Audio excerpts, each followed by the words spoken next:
मेहनत कर पड़ता है जी जान से तपना, तभी पूरा होता है एक बढ़िया नौकरी पाने का सपना। आज बात करेंगे ड्रीम जॉब ड्रीम कंपनी में कैसे मिले। 10 पॉइंट दूंगा, 10 पॉइंट स्टेप वाइज दूंगा। मैं Vivek Bindra, founder and CEO बड़ा बिजनेस डॉट कॉम। उससे पहले 3 सिनेरियो समझिएगा। पहला सिनेरियो, जो काम करने में आपको बहुत मजा आता है और आपको अच्छे से करना भी आता है, लेकिन अगर उसके पैसे अच्छे नहीं मिले आपको तो आप जिंदगी भर गरीब रह जाएंगे। दूसरा सिनेरियो लेते हैं, जो काम करना आपको अच्छे से आता है, उसके पैसे भी मिलते हैं, लेकिन आपको प्यार नहीं है उस काम से, आपको मन नहीं करता वो काम करने को, तो आप जिंदगी भर बोर होंगे। और तीसरा सिनेरियो, जिस काम से आपको प्यार तो है, बाजार में उसकी तनख्वाह भी मिलती है, लेकिन आपको करना अच्छे से आता नहीं है, तो फिर आपको नौकरी नहीं, वो तो खाली एक सपना है, वो ड्रीम जॉब नहीं है, खाली ड्रीम है। बात समझते हैं कि 10 पॉइंट क्या किया जाए, एक अच्छे से आपको जॉब कैसे मिले। पहले जिस कंपनी में आप जॉब चाहते हैं, पहला पॉइंट है उस कंपनी के बारे में रिसर्च करो। उस कंपनी का विजन, मिशन, उसकी लीडरशिप, उसके माइलस्टोन्स, उस कंपनी के बारे में पढ़ लिख लो वहां रिज्यूमे भेजते वक्त। नौकरी.com पे बहुत सारी अपॉर्चुनिटीज आपको मिलेंगी, लेकिन पहले कंपनी की वेबसाइट, इंटरव्यू में जाने से पहले उसके सोशल मीडिया, उसका एंगेजमेंट, mouthshut.com, glassdoor.com, उसका लिंक्डइन, उसके सारे गूगल पे सब चीजें, जितना ज्यादा आप इंटरेस्टेड होंगे उतना आपका कैंडिडेचर इंटरेस्टिंग हो जाएगा। जब आप इंटरव्यू में मिलते हैं ना लोगों से, if you are interested in the company, they will see you as interesting for the company. Company research के बाद दूसरा पॉइंट, जॉब डिस्क्रिप्शन को समझिए।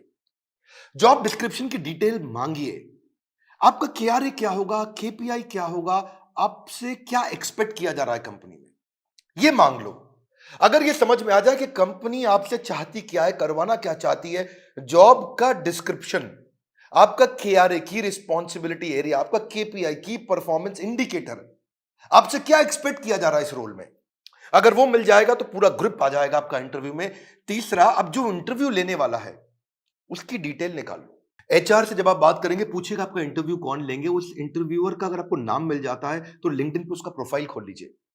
देखिए उसने क्या पोस्ट शेयर किया है, क्या आर्टिकल शेयर किया है, क्या उन्होंने कोई ब्लॉग शेयर किया है, उसके बारे में अगर आप तारीफ करेंगे या उसकी डिटेल उनको इंटरव्यू में बताएंगे, तो वो आपकी आई फॉर डिटेल को बहुत पसंद करेंगे। मेरे साथ भी होता है कई बार, जब कोई मुझको इंटरव्यू देने आता है, बोलता है सर मैं तो आपका बहुत बड़ा फैन हूं, मैं तो आपके सारे वीडियो देखता हूं, तो मैं पूछ लेता हूं टॉप 5 वीडियो कौन से देखे थे जो आपको बहुत पसंद आए और मैंने उसमें क्या बताया। पता चल जाता है कि आदमी झूठ बोल रहा है या सच बोल रहा है। अगर डिटेल में लिया अपने इंटरव्यूअर को पहचान, तो अपने इंटरव्यू को बना लो सुपर आसान। इसको क्या कहते हैं, failing to plan means planning to fail. Plan करके जाइए, इंटरव्यूअर के बारे में पढ़ के जाइए। अब्राहम लिंकन भी बोला करते थे ना कि अगर मुझे पेड़ काटना हो, मेरे पास 8 घंटे हो, तो 6 घंटे तो मैं केवल धार लगाऊंगा, 2 घंटे में पेड़ काट दूंगा। 6 घंटे धार क्या लगाऊंगा, मतलब क्या, इतनी तैयारी कर लूंगा कि 2 घंटे में पेड़ अपने आप कट जाएगा। आसान है, लेकिन थोड़ा इसको समझ के जाओ। इंटरव्यूअर क्या क्वेश्चन पूछ सकता है आपसे, कि अपने बारे में बताओ, पूछेगा आपसे पॉपुलर क्वेश्चन क्या, आपको क्यों हायर करें, आपकी स्ट्रेंथ्स क्या है, आपकी लीडरशिप स्किल्स के बारे में बताइए, आपके पास एक्सपीरियंस नहीं है, आपको क्यों हायर करें। इस तरह अगर आप अपनी तैयारी करके जाएंगे, मजा आएगा। चौथा पॉइंट, एम्प्लॉयर सेंट्रिक रहिएगा। इस चौथे पॉइंट में ध्यान रखना, इंटरव्यूअर आपकी मानसिकता को जरूर चेक करता है। अपने आंसर्स को ऐसे कस्टमाइज करिए, आप आत्म प्रेरित, सेल्फ मोटिवेटेड दिखने चाहिए। एक एम्प्लॉय मानसिकता का होता है, एक इंट्राप्रेन्योर मानसिकता का होता है। हमारे एवरीथिंग अबाउट एंटरप्रेन्योरशिप कोर्स में हम इंट्राप्रेन्योर की बहुत बात करते हैं। एम्प्लॉय वो जो नौकरी करता है, इंट्राप्रेन्योर वो क्यों करता तो नौकरी है, पर उसका बिहेवियर ओनर जैसा होता है। वो प्रॉब्लम पे फोकस करेगा, एम्प्लॉय इंट्राप्रेन्योर एक्शंस पे फोकस करेगा। वो बोलेगा फैमिली इज माय फैमिली, ये कहता है कि नहीं नहीं, organisation is also my family. वो उसको परिवार की तरह देखता है। वो हार्डवर्क करता है, ये स्मार्ट वर्क करता है। वो कंज्यूमर होता है, ये कंट्रीब्यूटर होता है। एंटरप्रेन्योर आते ही सोचता है मैं ऐसा क्या कर लूं कंपनी में। वो पुश स्टार्ट है, उसको धक्का मारोगे तो काम चालू करेगा। ये सेल्फ स्टार्ट है, अपने आप काम करता है। वो टाइम वेस्ट करता है, ये टास्क वेस्ट करता है। एम्प्लॉय क्या करता है, सुबह 9 से 5, 9 बजे आएगा, 5 बजे निकल जाएगा। ये क्या कहता है, जब तक काम खत्म नहीं होगा तब तक बैठूंगा। काम जल्दी खत्म करने की कोशिश करता है। ये समय के हिसाब से नहीं, काम के हिसाब से काम करता है। इसलिए employee gets paid for the time he spends, intrapreneur gets paid for the value he creates, है ना। तो ये इसको क्या चाहिए, sick leave, casual leave, earn leave, वो leave he doesn't want to leave. तो आपके जो आंसर है ना, वो उससे आपका नेचर, आपका बिहेवियर, आपका कल्चर पता लग जाएगा। ये ब्रेकडाउन में खत्म हो जाता है, ये ब्रेकडाउन में ब्रेक थ्रू क्रिएट कर देता है। ये बिहेवियर नेचर पता चल जाता है। पांचवा पॉइंट, अपना असेसमेंट भी करके जाइए, जो कि आपके इंटरव्यू में दिखाई पड़ेगा। सनातन गोस्वामी चैतन्य महाप्रभु से बोले कि आमी, क्या बात हुआ कि मैं हूं कौन, आप पहचानिए अपने आप को। कृष्ण ने भी गीता के अंदर बहुत बात किया, ये आपको पोजिशनिंग में हेल्प मिलेगा। आपको आप एक्शन मैन है, पीपल मैन है, आइडिया मैन है, प्रोसेस मैन है, आपकी मेजर स्ट्रेंथ्स क्या है, उसको स्किल के साथ मैच कर लीजिएगा। देखिएगा कि जो जॉब डिस्क्रिप्शन है ना, जो मैंने पीछे बताया था आपको, उसमें देखिए कि कंपनी का गोल क्या है, इस जॉब से कौन सा गोल अचीव करने वाले हैं, कंपनी में क्या प्रॉब्लम्स थी जो इस जॉब से वो सॉल्व कराने वाले हैं। और जब आप जाएंगे तो अपने हार्ड स्किल और सॉफ्ट स्किल को जरूर समझ के जाइएगा। ये छठा पॉइंट है। हार्ड स्किल कौन से होते हैं? ये वो स्किल होते हैं जो बेसिकली आप क्वांटिफाई कर सकते हैं, जैसे कि फॉरेन लैंग्वेज हो गया, डिग्री हो गया, सर्टिफिकेट हो गया, मशीन ऑपरेशन हो गया, आपका किसी प्रकार का कोई भी data mining, accounting, programming, software testing, ये सब हार्ड स्किल होते हैं। जिसमें कला आती है। जैसे फाइनेंस के अंदर बजटिंग, बिजनेस प्लानिंग होता है या प्रोडक्ट डेवलपमेंट होता है। लेकिन सॉफ्ट स्किल कौन से? बातचीत कैसे करते हो, आपका टीम वर्क कैसा है, आप डिसीजन ले पाते हो नहीं, लीडरशिप है कि नहीं, मोटिवेटेड रहते हो कि नहीं, सुनते हो ध्यान से कि नहीं, पीपल स्किल है कि नहीं, इंटरपर्सनल फ्लेक्सिबिलिटी, टाइम मैनेजमेंट, ये सारे सॉफ्ट स्किल है। उस तरफ हार्ड स्किल है। तो पहले से ही चेक करके जाइए, क्योंकि आपका see he who speaks without attentive ear is mute. क्या मतलब हुआ? जो बिना सुने बोलता रहता है, बोलता रहता है, जो बिना सुने बोलता रहता है, वो सबसे बड़ा गूंगा होता है। उसके बोलने का कोई फायदा नहीं है। इसलिए आपकी कम्युनिकेशन में सुनिए ध्यान से कि वो क्या डिमांड है आपसे। इफेक्टिव कम्युनिकेशन में 20% is only what you know, 80% is how do you feel about what you know. कैसे आप उसे कम्युनिकेट करते हैं। सीधे बैठिए, हमेशा स्माइल मेंटेन करिए। ऐसा करके आराम से रिलैक्स होकर के बैठने वाला तो जमेगा नहीं ना।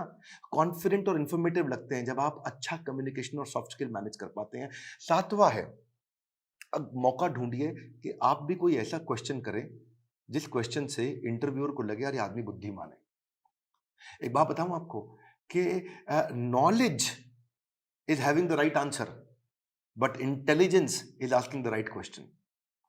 ज्ञानी व्यक्ति के पास उत्तर होता है, पर बुद्धिमान व्यक्ति के पास प्रश्न होता है। अगर आपने कोई ऐसा प्रश्न किया जिस प्रश्न से वो बहुत इंप्रेस हो सकता है, जैसे आप उनसे पूछिए इस बारे में, इस रोल से आप कौन सी प्रॉब्लम सॉल्व करना चाह रहे हैं, इस रोल के माध्यम से आप कौन सा गोल अचीव करना चाह रहे हैं, इस रोल से आप मेरी परफॉर्मेंस को कैसे इवैल्यूएट करेंगे। कितना पावरफुल आप प्रश्न पूछते हैं, ये भी सामने वाले को इन्फ्लुएंस करता है। आठवां, सैलरी नेगोशिएशन की बात आए तो बहुत जोर मत डालिएगा। अनरियलिस्टिक सैलरी हाइक से सामने वाला समझ जाता है ये केवल पैसे के लिए नौकरी करने आया है, ये वैल्यू नहीं क्रिएट कर पाएगा। इसलिए वैल्यू क्रिएशन पे फोकस करिए, वैल्यूएबल अपने आप आएगा। मैं इसमें आपको हमारे जो दूसरे डायरेक्टर हैं संजय कथोरिया जी, इनका आपको 2015-16 का एक्सपीरियंस शेयर करता हूं। एक बार ये श्रीलंका में एक कंपनी के चेयरमैन के पास इंटरव्यू देने गए और कंपनी के चेयरमैन ने इन्हें एक ही बात पे इनकी मर्जी की सैलरी दे दी। और वो क्या बात थी? जब उन्होंने पूछा क्या सैलरी लोगे, तो ये कहते हैं I believe in creating value and then sharing value. क्या मतलब हुआ इसका? कि मैं पहले 100 दिन आपके लिए वैल्यू क्रिएट करूंगा, अगर वैल्यू क्रिएट हो गई बढ़िया, तो उसके बाद आप उस वैल्यू को शेयर कर देना मेरे साथ, तब आप तनख्वाह मेरे हिसाब से दे देना। अभी आपको जो समझ में आता हो आप दे सकते हो मुझे, लेकिन मैं वो काम करके दिखाऊंगा, वो वैल्यू क्रिएट करूंगा, तब मैं वैल्यूएबल डिमांड करूंगा। Create value then share value. ये बात सामने वाला इतना इंप्रेस हुआ, बोला कोई बात नहीं, 100 दिन की बात की है, आज ही बता दो क्या तनख्वाह लोगे। जब आप वैल्यू क्रिएट करने पे फोकस करते हो, पहले कहते हो मैं वैल्यू क्रिएट करूंगा, बाद में अपना शेयर लूंगा, इससे सामने वाले को आप पे बहुत कॉन्फिडेंस आ जाता है। सैलरी नेगोशिएशन पे बहुत फोकस मत करिए, मेन मुद्दा समझिए, वैल्यू क्रिएशन पे फोकस करिए। सैलरी नेगोशिएशन अपने आप हो जाएगी जब वैल्यू क्रिएशन का सामने कॉन्फिडेंस आ जाएगा कि आप करके क्या दिखा सकते हैं जॉब में। 9वां पॉइंट, अपने रेज्यूमे पे ध्यान दीजिएगा।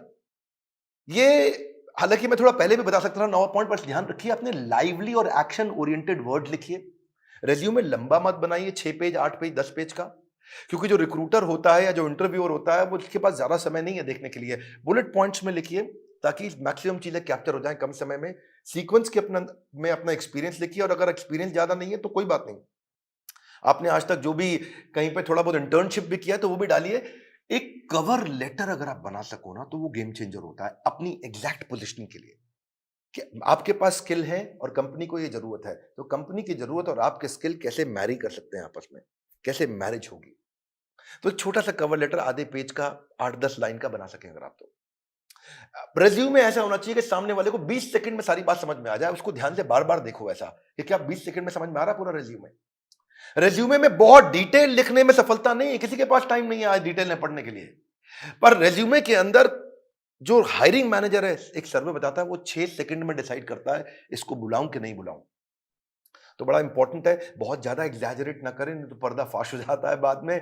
बोल्ड और क्लियर और इंपॉर्टेंट अचीवमेंट को साफ साफ तरीके से बता सकें। उसी के अंदर एक रेफरेंस लिस्ट भी डाल दें, जो आपकी integrity, work, decision making, punctuality, flexibility के बारे में कोई रेफरेंस पुरानी कंपनी के या कोई बड़े लोग ऐसे हैं जो आपके बारे में कहने को तैयार हो, तो नीचे लिख भी दीजिए कि ये आपको आपके बारे में ये रेफरेंस, मतलब किसी और व्यक्ति, कोई और व्यक्ति भी आपकी तारीफ करने को तैयार है तो उसका नाम, उसकी डेजिग्नेशन, उसका फोन नंबर लिख दीजिए। इससे भी कॉन्फिडेंस आता है।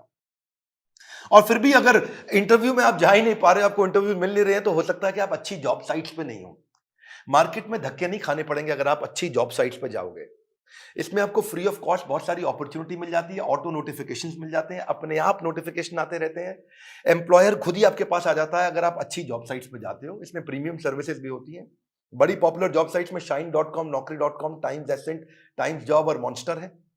लेकिन अगर आप नए हैं तो freshers world, fresherslive.com, Internshala internship पे काम कराती है, या freelancer.com, indeed.com। अगर आप नए हैं तो इन पे जाइए। बेरोजगार खेल रहे हैं स्मार्टफोन पर ताश, ये वीडियो उनको शेयर करें, दिशा मिल सकती है बड़ी खास। मैं एक बात और बताऊंगा, हमारे प्रॉब्लम सॉल्विंग कोर्स के अंदर हमने पूरा का पूरा कोर्स ही इसके ऊपर बना रखा है, और एवरीथिंग अबाउट एंटरप्रेन्योरशिप को भी अब 2 हिस्से में डिवाइड कर दिया है। अगर आप नए हैं, इंट्राप्रेन्योर बनना चाहते हैं, या आगे चल के स्टार्टअप शुरू करना चाहते हैं, तो एवरीथिंग अबाउट एंटरप्रेन्योरशिप का एक हिस्सा आपको काम आएगा। और दूसरा जो बिजनेस कर रहे हैं उनके लिए तो है ही है। मैं फिर से आपको रिक्वेस्ट करूंगा कि बेरोजगार खेल रहे हैं स्मार्टफोन पर लूडो और ताश, हाँ, ये वीडियो शेयर करो उनको, दिशा मिल सकती है बड़ी खास। ताश से बात नहीं बनेगी, इस खास दिशा से बात बनेगी।